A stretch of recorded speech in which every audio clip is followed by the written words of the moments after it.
लगभग 63,000 होते हैं। अरे जब 18 अक्षौहिणी सेना का महाभारत आज तक कहते हैं, इतना भयानक क्यों? लेकिन ये पता लगा ये जो हमारे अंदर जरासंध का है ये उससे कहीं ज्यादा है। वो तो 18 अक्षौहिणी सेना एक बार में हुई थी और यहाँ 23 अक्षौहिणी सेना सबसे बार आक्रमण करती है और भगवान सब उसको हटाते जाते हैं। जब जरासंध आक्रमण कर रहा हो तो क्या करना चाहिए? भगवान सुखदेव जी कहते भगवान क्या करते हैं? जरासंध का आक्रमण हुआ, भगवान कहाँ चले गए? प्रवर्षण पर्वत। भगवान बलराम प्रवर्षण पर्वत क्या है? पता लगा यहाँ कोई ऐसी जगह है जहाँ से जरासंध का आक्रमण से बचा जा सकता है, जहाँ ज्ञान और भक्ति की वर्षा होती हो, वहां चले जाइए, आपको शांति मिलेगी। तो ज्ञान और भक्ति की वर्षा कहाँ होती है? अरे ये तो केवल सत्संग होती है। क्या भगवान की हरि कथा होती है, क्या श्रीमद् भागवत होता है, क्या भगवान की कथाओं का वर्णन होता है, वही प्रवचन पर्वत है। ज्ञान और भक्ति की चर्चा होती है, वर्षा होती है। ये आपको जरासंध के जाप से शांति दे देगी, शांति दे देगी, लेकिन लक्ष्य नहीं। और जरासंध आता है और उसके पीछे काल भी आ जाए तो पता लगा लीला में ये हुआ, काले मन पीछे पीछे आया। इसको ब्रह्मा जी का वरदान था, इसको कोई भी ये तो इसी नहीं मार सकेगा। पता लगा वो काल को कौन मार सकता है? आज तक कोई काल को मारता है। अब लीला कर रहे हैं परमात्मा भी, काल भी आया। जब काल आया है तो भगवान आगे आगे भाग लिए। वहीं पर उनका एक शब्द सुना होगा, नाम भी हुआ, गोत्र लड़ने आया भगवान से और भगवान क्या हुआ? भाग लिए। रंग छोड़ नाम पड़ा था, यही पड़ा था, क्या रंग क्यों छोड़े? और काल पीछे पीछे, आगे आगे भगवान भागे भागे चले जा रहे हैं। आप कहाँ चले जा रहे हैं? एक गुफा में चले। उस गुफा में उन्होंने क्या किया? भगवान ने, काल पीछे पीछे आ रहा है, आगे आगे भगवान है, गुफा में चले गए तो और वहां एक मनुष्य सो रहा था, उसके ऊपर अपना पीताम्बर डाल दिया, अपने आप किनारे खड़े हो गए। अब ये काले मन काल जो था अंदर घुसा, उसने कहा अच्छा भाग के आ गए, यहाँ आके सो गए मेरे डर के मारे। उसने एक राजकुमारी सोते हुए मनुष्य, जो सोता हुआ मनुष्य उठा है, जब उठा है तो उसके नेत्र उसकी तरफ पड़े हैं, काल की तरफ। काल भस्म हो गया। तभी परीक्षित ने पूछा कि ये क्या हुआ था प्रभु, ये कैसे दृश्य हुआ था? प्रश्न पूछा भगवान। ये कौन था, कौन पुरुष है जिसकी दृष्टि पड़ते ही ये काल भी भस्म हो गया? तब दूसरा किस्सा शुरू हो जाता है। वो ज्यादा है कुछ और जागते हुए कहते हैं भगवान के ध्यान में लगे हुए जीव को काल भी नहीं हटा सकता है। अगर काल भी उसको विचलित करने जाएगा तो काल भी स्वयं फंस। उनका ये राजा मुचकुंद है, मानधाता के पुत्र। देवासुर संग्राम में इन्होंने देवताओं की बहुत सहायता की थी। देवताओं की सहायता में थक गए थे। उन्होंने कहा था मुक्ति को छोड़ के और जो चाहे छोड़ूंगा, हमको विश्राम करना चाहिए। तो ये विश्राम कर रहे थे। उन्होंने देवताओं ने कहा था अगर आपके विश्राम में कोई आपकी खलबली करेगा तो उसका भस्म हो जाएगा। तो भगवान ने यहाँ युक्ति से काल को दी। अब वो भगवान प्रकट हुए हैं। भगवान प्रकट हुए हैं तो प्रकाश हो गया। उस प्रकाश में मुचकुंद ने देखा कि कौन है। पूछा है यार कौन है? उन्होंने कहा अपना परिचय दिया है, मैं आया हूं अवतार लेकर के आया हूं। तुम्हारी भक्ति बहुत के लिए आया हूं। ये जो भस्म हुआ है काल था। मुझको मेरे प्रार्थना की है कि प्रभु मुझे मुक्ति दीजिए। अनंत जन्मों से मैं भटक रहा हूं और भटकते भटकते थक गया, आज तक मुक्ति नहीं मिली। प्रभु मुक्ति दे दीजिए। उन्होंने कहा देखो मुक्ति नहीं मिली द्वापर का है, जो तुमने पूर्व में जब तुम राजा थे तुमने बहुत से ऐसे कर्म किए हैं जिनको भोगे बिना अभी तुमको मुक्ति नहीं मिलेगी। इस जन्म में मुक्ति नहीं मिलेगी अभी। इस जन्म में तुम ध्यान करो मेरा, और अगले जन्म में तुम्हारा जन्म एक ब्राह्मण के यहाँ होगा। उसमें मेरी भक्ति तुमको लगेगी, वो भक्ति तुमको मुक्ति दिलवाएगी। ये कलयुग में इसीलिए पहले दिन भी कहा था, कलयुग में मुक्ति नहीं होती है, भक्ति के आवाहन पे ही मुक्ति आती है। तो भक्ति, तो ये राजा मुचकुंद कलयुग में कौन हुए थे? द्वापर के राजा मुचकुंद कलयुग में नरसिंह मेहता थे। सबने नाम सुना होगा, ये भक्त नरसिंह मेहता थे। और वो नरसिंह मेहता भगवान शंकर के उपासक। भगवान शंकर की इतनी उपासना की, एक दिन भगवान शंकर ने इनको सामने प्रकट हुए।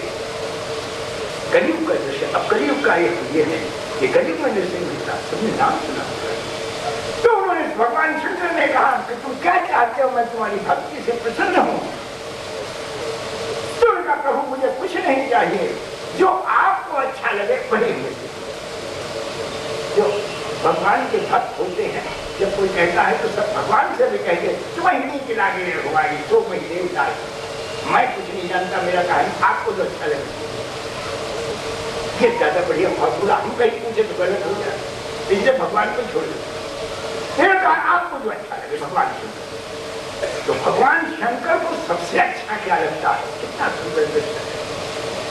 भगवान शंकर को सबसे प्रिय लगता है परमात्मा की जो रास लीला हुई थी वृंदावन में, इससे सुंदर उनको इस जगत में कुछ। दुर्गा सबसे सुंदर तो उस रास लीला है उस परमात्मा की, जिसका दर्शन से ही मुक्ति हो जाती है, भक्ति आ जाती है और भक्ति से मुक्ति हो जाती है। मैं तुझको अभी उस रास लीला का दर्शन कराता हूँ। तो भगवान शंकर ने अपना वरद हस्त रखा, समस्त रास लीला का दर्शन कराया, उसके बाद उनसे मुक्ति। अब दशा था,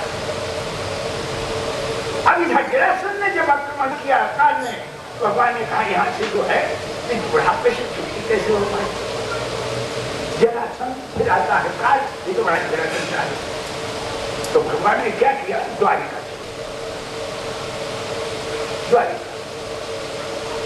तो द्वारिका क्या है भाई? और सभी मथुरावासियों को अपने योग के बल से सब द्वारिका को करता है। तो जब काल जरासंध ये सब आक्रमण करें, पीछे लगे, द्वारिका का सहारा।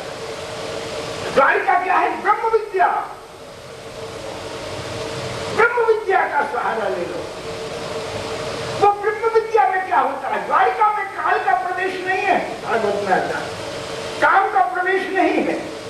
वहां सब आनंद ही आनंद है। वहां सबसे बड़ा जो कष्ट है वो कौन सा कष्ट होता है? भूख और प्यास।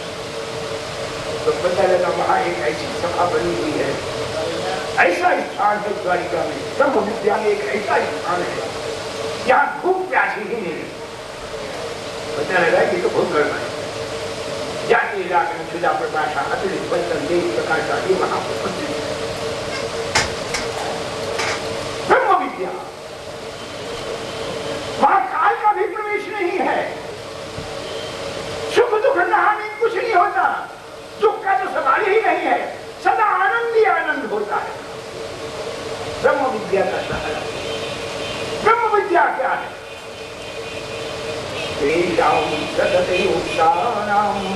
भजतां पूर्वकं ददामि बुद्धियोगं तं येन मामुपयान्ति ते।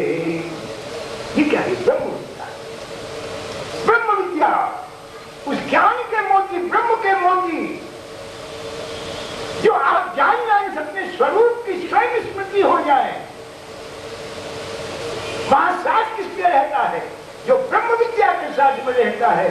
ब्रह्म आपके द्वार द्वार पर, रोम रोम पर परमात्मा का नाम आ जाए तो आपका ये मथुरा रूपी शरीर द्वारिका बन जाता है। और यही ब्रह्म विद्या। इस शरीर को ही द्वारिका बना दो, सीधा करेगा।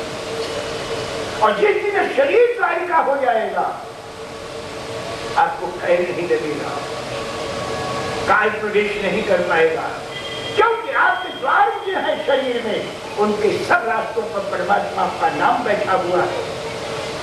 द्वार द्वार पर परमात्मा का नाम हो तो द्वारिका है।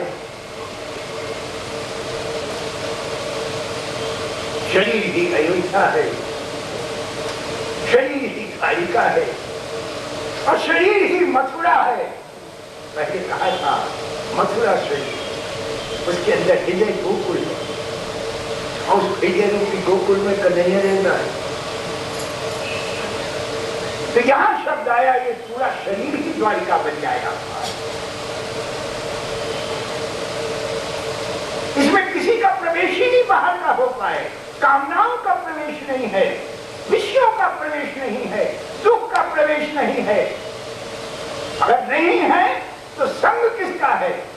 ब्रह्म विद्या, वो ब्रह्म का ज्ञान जो सतत परमात्मा की स्मृति कराता है। तेषां सततयुक्तानां अनन्या चिन्तयन्तो मां ये जरा पर्युपासते। जहाँ सदा परमात्मा का ही चिंतन होता है, वो द्वारिका बन जाता है। संसार में रहना भी है और संसार से निकलना। बड़ा सुंदर शब्द भगवान सुखदेव।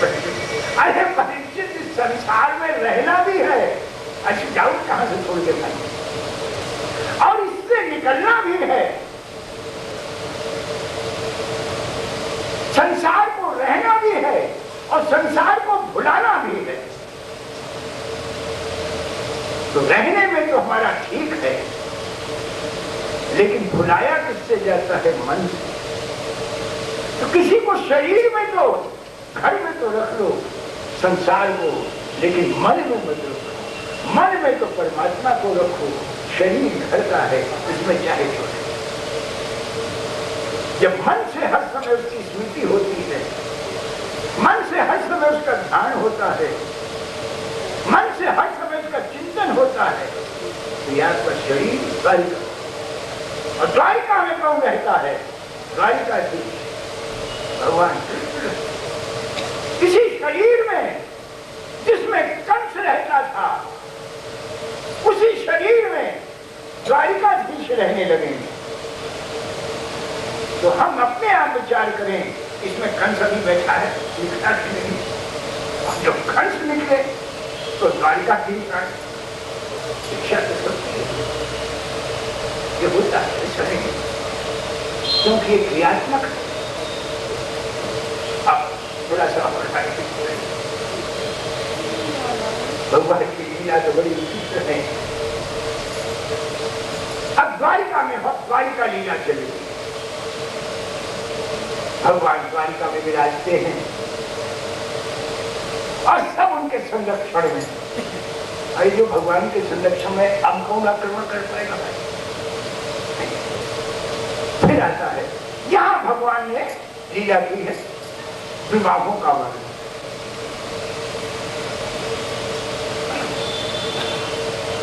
तो विवाहों का वर्णन ब्रह्म विद्या प्राप्ति के बाद ही गृहस्थाश्रम लेगा तो उसका गृहस्थाश्रम सफल होगा। अन्यथा गृहस्थाश्रम में भी ऐसा भोग आ जाता है तो नष्ट। उस ब्रह्म ज्ञान के साथ में जब गृहस्थाश्रम चलेगा तो ये गृहस्थ आश्रम परमात्मा को आपकी गोदी में बैठा है। इसीलिए भगवान ने जितने भी विवाह किए हैं वो द्वारिका में ही। तो पहले तो सबसे पहला एक वर्णन करें। उनकी 8 पटरानियां थी, 16,000 रानियां थी। तो ये क्या दृश्य है? तो 8 पटरानी अष्टधाप प्रकृति,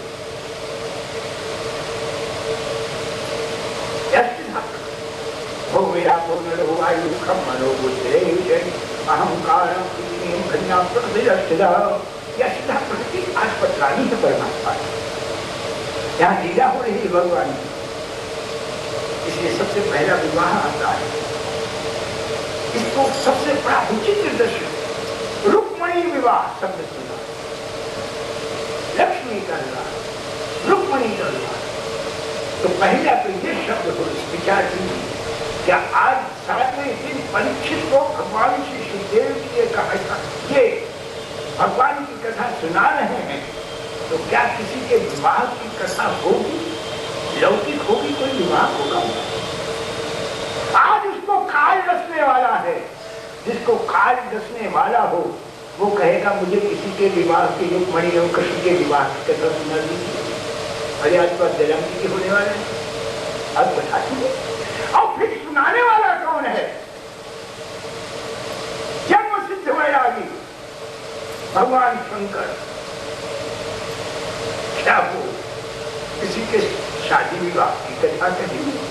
ये गलत लोग करते हैं। इसका खूब तत्वों से भागवत का विस्तार है। उन तत्वों का जब तक उनका स्वरूप नहीं जानते हैं और भौतिक में पड़ जाते हैं तो आपके भक्ति वक्ति कुछ होती नहीं है। ये बाबा कुछ नहीं है। स्वयं कहा है शब्दावली लौकिक है, लेकिन जीवात्मा का परमात्मा का वर्ण का संबंध है। तो विवाह नहीं, अंतिम दिन कोई विवाह की कथा नहीं होती, कोई अन्य कन्यादान नहीं होता है। अरे यहां पर सीधा सीधा है शुद्ध जीव का ब्रह्म से वर्ण। ये माला तो पहनानी है, लेकिन कौन है वो? इसलिए लौकिक जो उसका वर्णन होता है, देश के राजा जगदीश्वर, उनके 5 पुत्र थे, एक कन्या थी। कन्या का नाम था रुक्मणी। रुक्मणी महान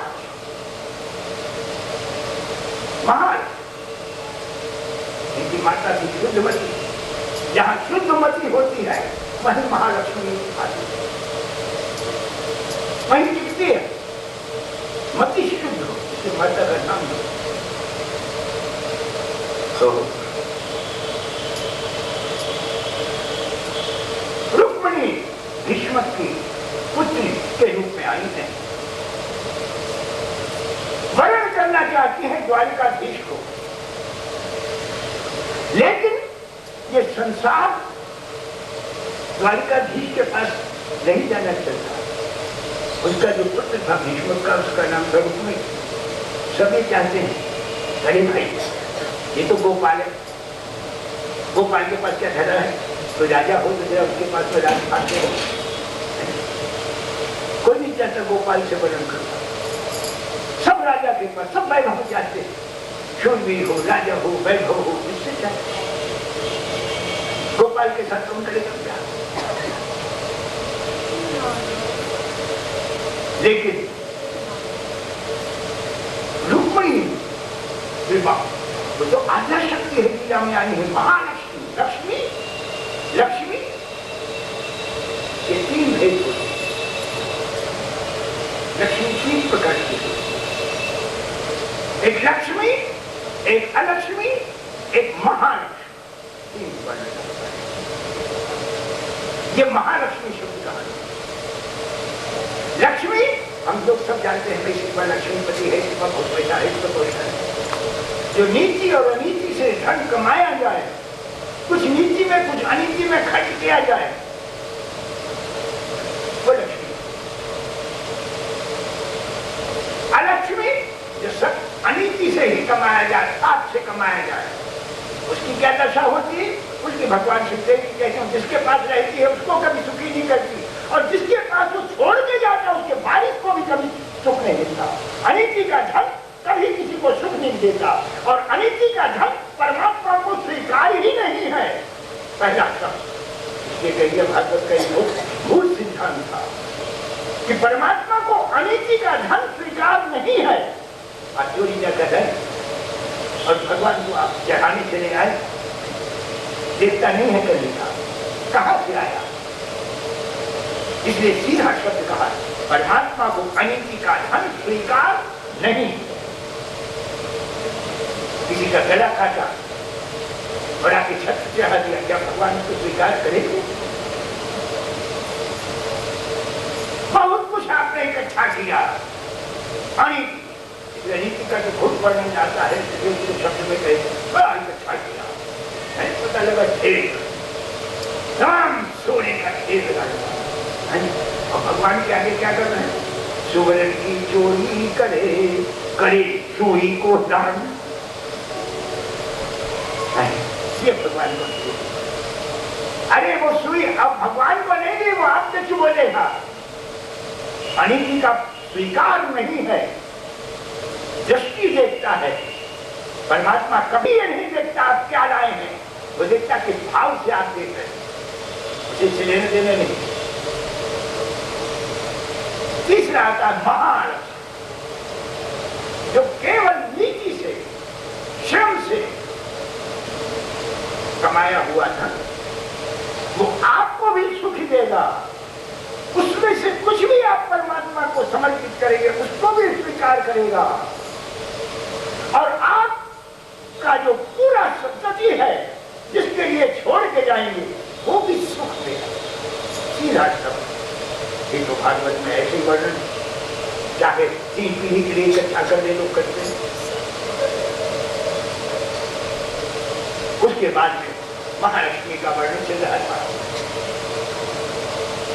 अब महालक्ष्मी को कोई नहीं, जो रुक्मी था वो कहेगा अरे भाई राजा से कहो। राजा कौन? शिशुपाल। शिशुपाल कौन होता? अरे जो शरीर ही कोई लालन पालन में शरीर को ही सब कुछ समझे और शरीर के ही पोषण में जीवन भरा लगा है, वो सब शिशुपाल।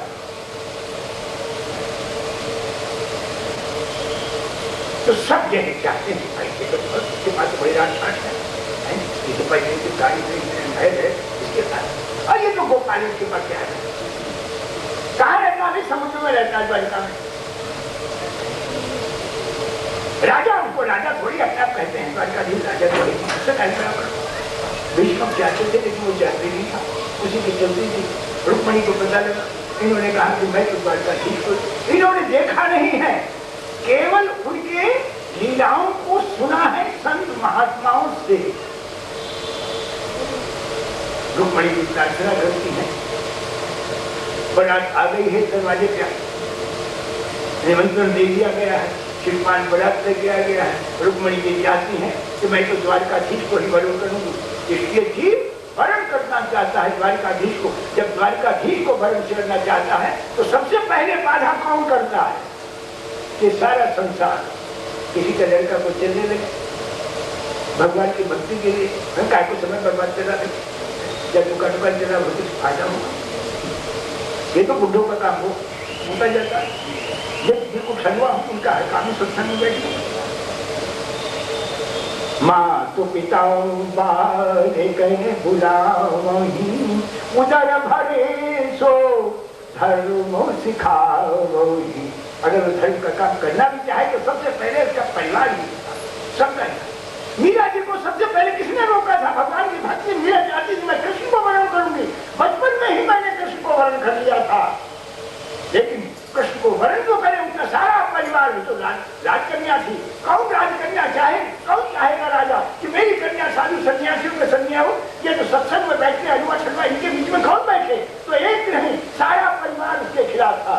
तो उसने भूला ने पत्र लिखा था गोस्वामी जी को यहाँ काशी, कि ऐसी परिस्थिति में कि मेरा सारा परिवार जो मैं कृष्ण को चाहती हूँ लेकिन सब मेरे विरोधी है। अरे मुझे सत्संग में नहीं बैठने, भगवान के मंदिर में दर्शन नहीं करने देने। सबसे पहला बाधा कौन होता है? परिवार। तो गोस्वामी जी ने उत्तर किया,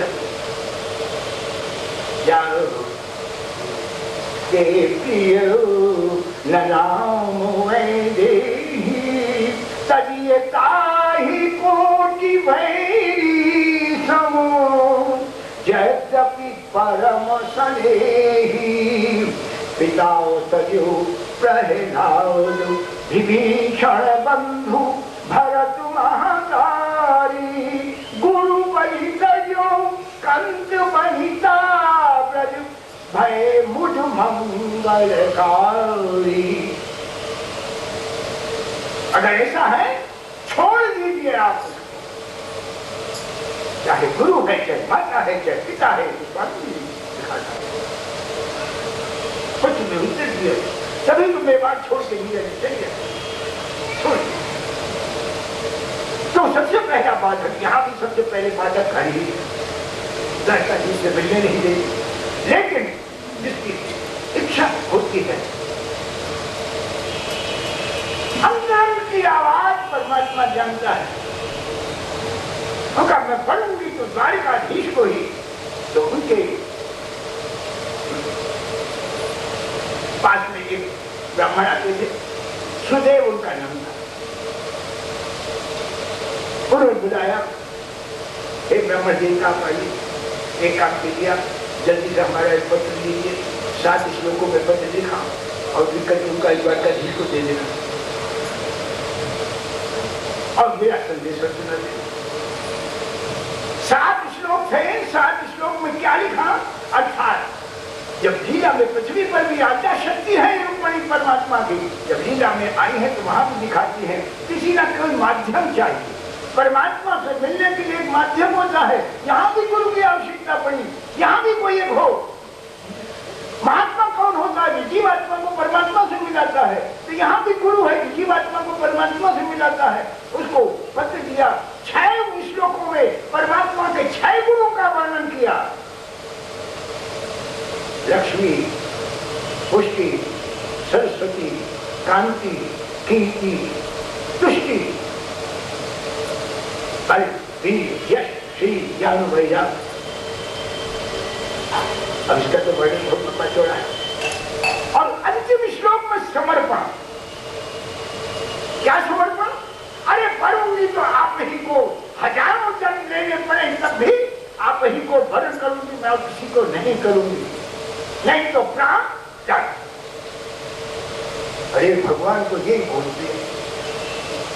भगवान को पार्वती जी ने क्या कहा था, जन्म को रगर हमारी बरऊ शंभु न तो रहूं कुंवारी। और सुदेव थे ब्राह्मण, पत्र लेकर के गए। अरे पत्र क्या है, प्रेम की भाषा प्रेम ही जानता है, हृदय हृदय की भाषा जानता है, अक्षर से उसके हृदय का भाव जाना जाता है। अरे ये जो अक्षर थे, कई जगह तो कोरा पत्र भेज दिया था, और कोरे पत्र को, कोरा कागज को देख करके कहा कि इसमें क्या लिखा है। तो भगवान तो सब जानते ही हैं। सुदेव ने प्रार्थना की, प्रभु जल्दी जल्दी पात्रा है, आपके पीछे प्राण दे देगी। भगवान ने कहा अच्छा ब्राह्मण जी, मैं चलता हूँ। उसमें लिखा था कि मैं ये वो भी बताया था कि मैं रोज जो सुबह जो है पार्वती जी के दर्शन करने जाती हूँ, और उस समय आप करके हमको ले जाना।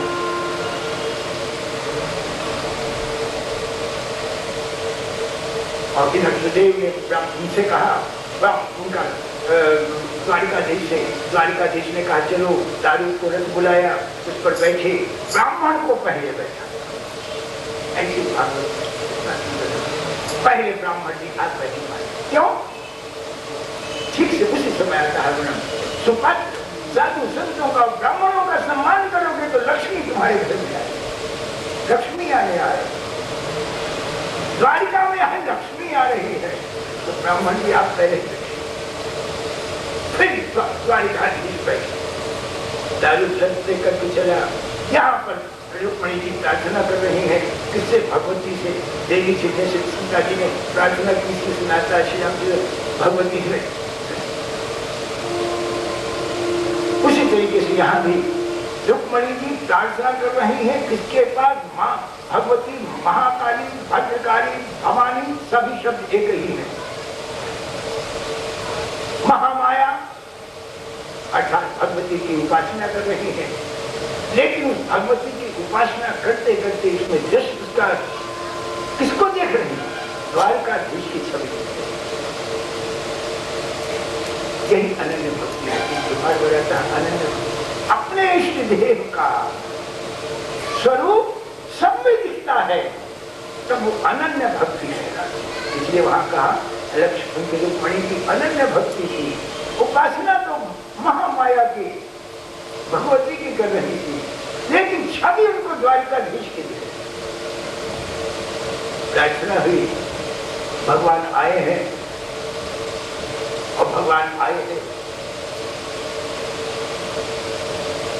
हरण करके ले गए हैं। सबके बीच में से बहुत लंबा किस्सा है, इसको भी यही कही, हरण करके ले गए हैं। सब देखते रह गए। अरे जो जिसका भाग होगा, लक्ष्मी तो नारायण की भी होती है, महालक्ष्मी तो नारायण की कुछ दूसरे को छोटे होती है, तो नारायण ले गए द्वारकाधीश में। तो उसके बाद में इनकी और भी अन्य विवाह हुए हैं। एक विवाह और बड़ा मुख्य है, और तो केवल नाम दे दिए जाए तो नहीं कर सकते। अश्रद्धा प्रकृति अशुद्धा है, प्रकृति अशुद्धा है, ये परमात्मा के अधीन है। परमात्मा ही इसका मालिक है। दूसरा आता है सत्यभामा।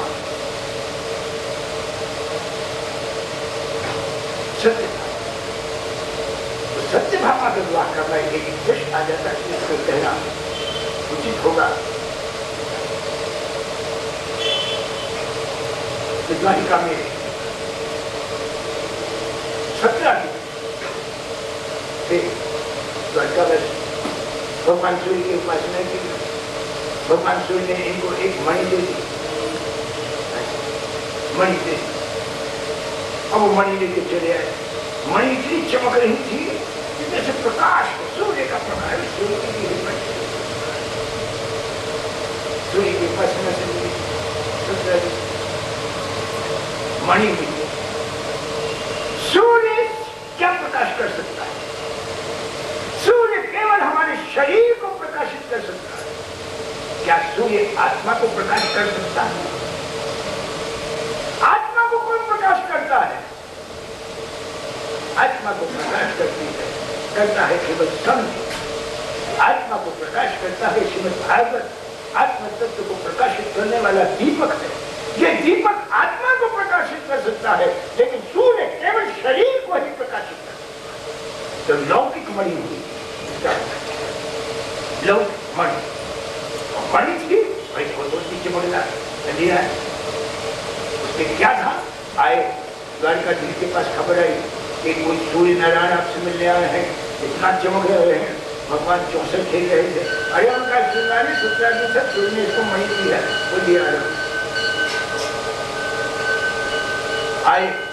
भगवान ने कहा इसको जो है बाहर रख दो, उग्रसेन को दे दो, तुम इसको नहीं रख पाओगे। उन्होंने कहा कि भगवान की इच्छा हो रही, भगवान की हो कहीं इच्छा कि मैंने इतनी तपस्या करके मणि दी।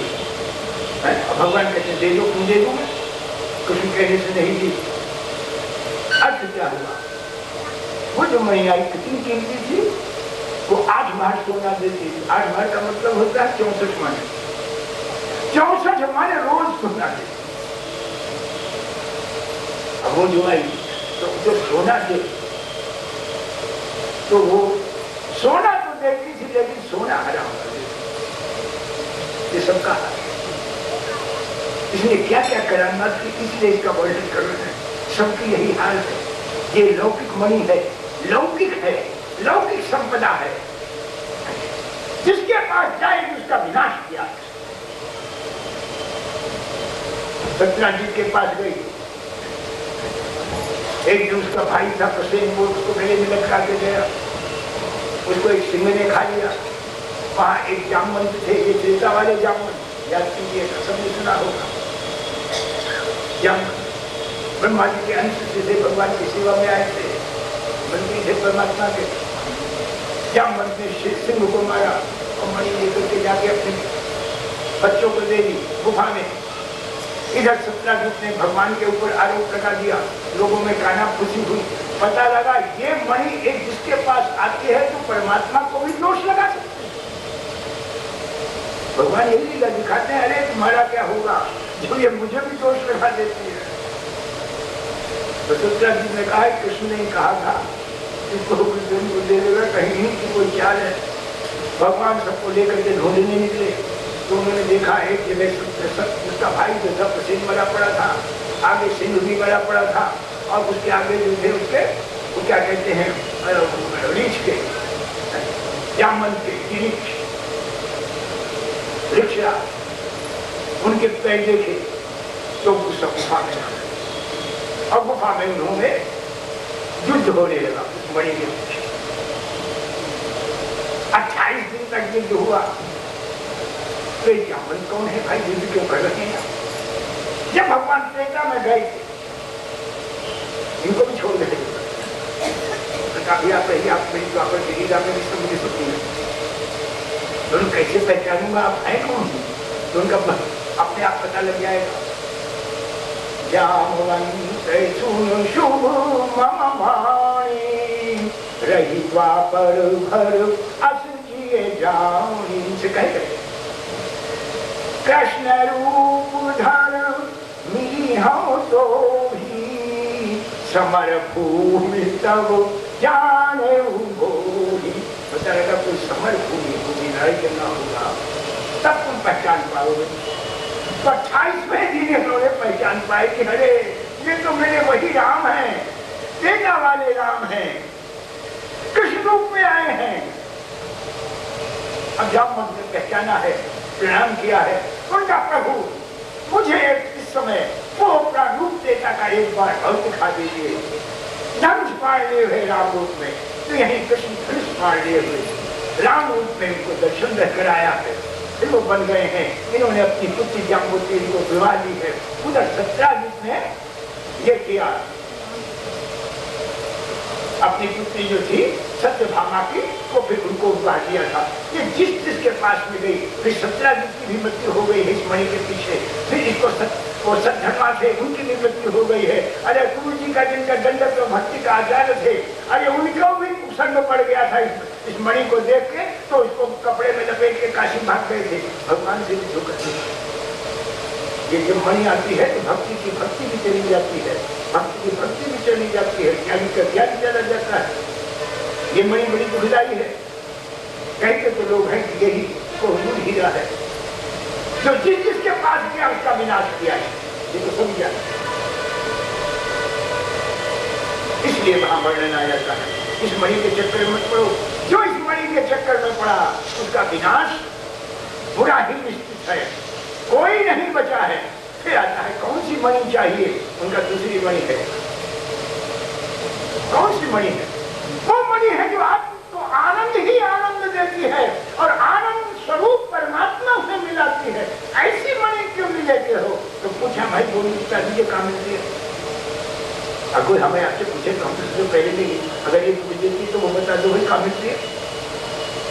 तो इसको मिलने का स्थान नहीं होता।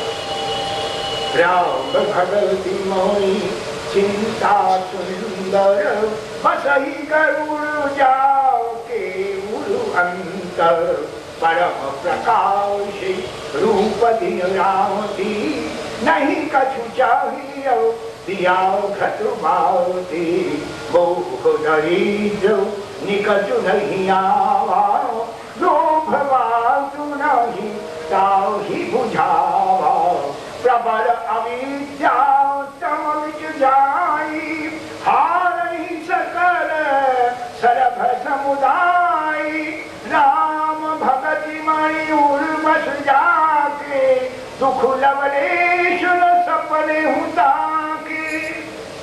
यहाँ तक तो हो ठीक है, आपने कह तो दिया है, पैसा यही बता दिए मृत्यु कहाँ है, ये तो पता ही नहीं रहा। मृत्यु कहा, ये है कहा, ये भागवती रखा जी है कहा, इसी में वेदों का सार और सबका सार ये भागवत। पावन पर्वत वेद पुराण, वेदों में राम कथा रुचिरा करना, हरे वेदों में है तो हमें तो मिलनी सकती सीधी बात है। या वेद में है, वेद अगर कोई ज्ञान भी जाएगा तो उसका समझ ही नहीं पाएगा, इससे तो हमारा काम नहीं बना। तो इसको लोगों ने निकाल दिया, निकाल दिया। किसने निकाला? मरनी सज्जन सुमति कुदारी, ज्ञान विराग नयन उर्गारी, बड़े बड़े ऋषि मुनियों ने निकाला। भाव सहित जो खोजहि प्राणी, पाव भगति मणि सब सुख खानी, उसमें से निकली। अरे भाई निकल तो आई, लेकिन फिर भी हमारा काम नहीं चला, हमें तो मिली नहीं, हमें कहाँ मिलेगी? ये तो ऋषि मुनि ने निकाली, भैया उनको तो मिल गई, तब आगे कहिए।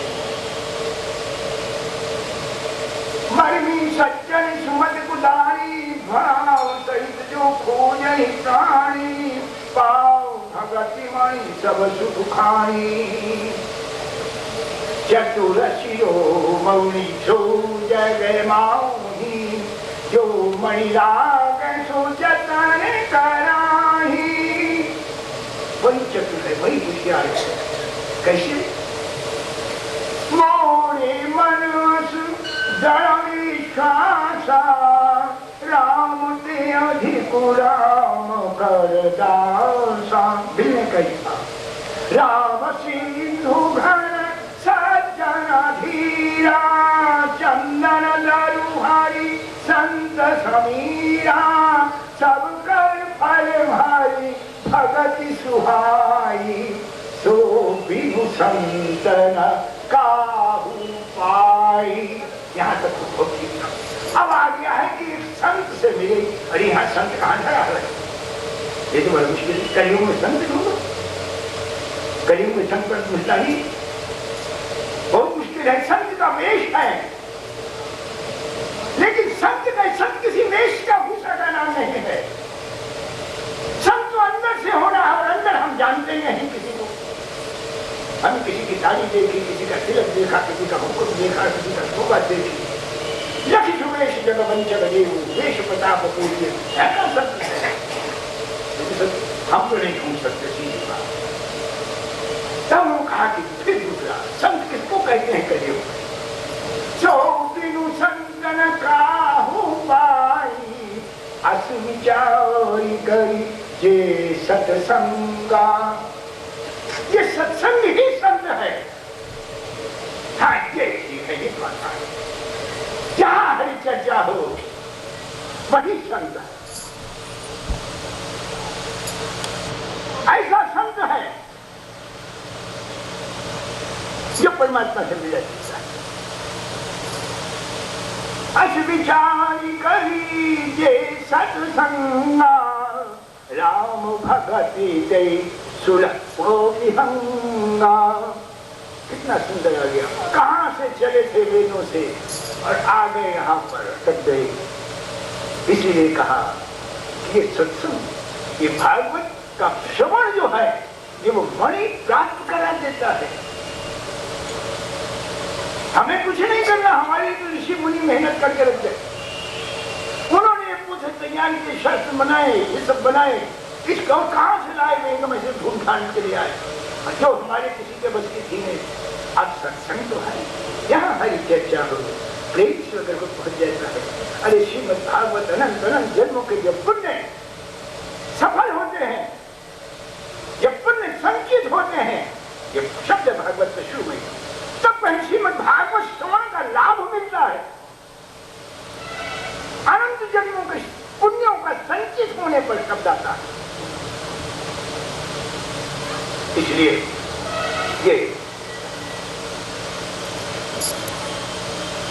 इसलिए क्या वर्णन कर दिया कि वहां वो मणि का वर्णन हो रहा था। समंतक मणि जिसने सबका विनाश किया, और एक मणि जो सबको सुलभ है, वो आपके हृदय में आ जाएगी, आनंद आनंद देगी, जो आनंद सिंधु सुख राशि है उससे मिला देगी। अरे वो कृष्ण से मिला देगी, वो प्रेम के समुद्र से मिला देगी। प्रेम आपके अंदर होगा, आनंद ही आनंद होगा, दुख लवलेश नहीं होगा, दुख भाग जाएगा।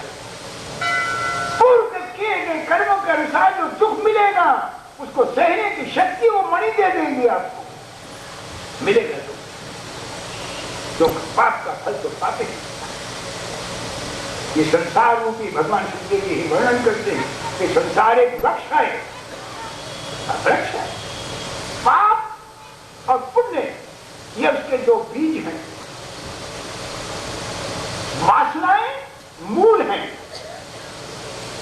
सत रजतम तने हैं, डालियां और मन शाखाएं हैं।